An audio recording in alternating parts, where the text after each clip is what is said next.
Sir alkaline પાણી સારું કે ખરાબ? વિડીયોના પહેલાં જ હું કહું છું કે સોરી અગર તમને વિડીયો પસંદ નથી. મારો એમ છે હોમમેડ સોલ્યુશન આપવાનું, ના કે કોઈ પ્રોડક્ટ કે કોઈ સિસ્ટમને સેલ કરવાનું. આપણી બોડી 5000 વર્ષથી ચાલી રહી છે અને એ ચાલવા પાછળ કોઈ દવા કે કોઈ ઇન્ડસ્ટ્રીની જરૂર નથી. આપણું બોડીનું ક્રિએશન એટલું સારી રીતે છે કે બોડી બધી જ વસ્તુ એડપ્ટ કરે છે. પણ આજે સોસાયટીમાં એક કોન્ટ્રોવર્શિયલ ટોપિક છે કે આલ્કલાઇન વોટર તમે ના પીવું તો તમે બીમાર થશો, તમને કેન્સર થશે. તો આ વસ્તુ તદ્દન ખોટી છે. આલ્કલાઇન વર્ડ એક સારો છે અને એ થીસીસ લાવતા ડૉક્ટર રોબર્ટ કે જેણે સૌથી પહેલાં આલ્કલાઇન ડાયટ લોન્ચ કરી, બટ સેડલી આજે એ ડૉક્ટર જેલમાં છે. આલ્કલાઇન વર્ડનો મતલબ એમ થાય છે કે જ્યારે આપણું બ્લડનું પીએચ વેલ્યુ 7થી ઓછું છે તો ધેટ ઇઝ એસિડિક, 7થી વધુ છે તો that is V call alkaline. Alkaline blood હોવું સૌથી સારી વસ્તુ છે. પણ આજે આપણે બોડીની એક સિસ્ટમ જાણીએ તો બોડીનું કોઈ બી વસ્તુ આપણે ફૂડ તરીકે કે પાણી તરીકે લઈએ છીએ તો એ પેટમાં જશે. જે પેટનો કમ્પાર્ટમેન્ટ છે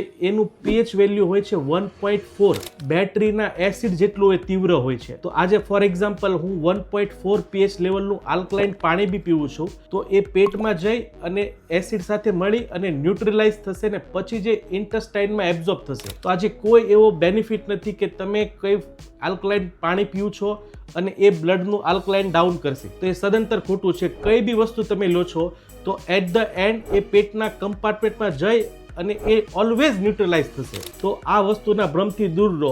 હા, તમારે હોમમેડ આલ્કલાઇન પાણી બનાવવું છે તો 1 લીટર પાણીમાં કાકડી, કોથમરી, ધાણા, ફુદીનો આ કાપી અને એ પાણીને તમે પીવો તો બેસ્ટ આલ્કલાઇન વોટર તમે ઘરમાં 5 થી 7 રૂપિયામાં બનાવી શકો, ના કે તમારે 3 કે 4 લાખ રૂપિયાના પ્લાન્ટની જરૂર છે.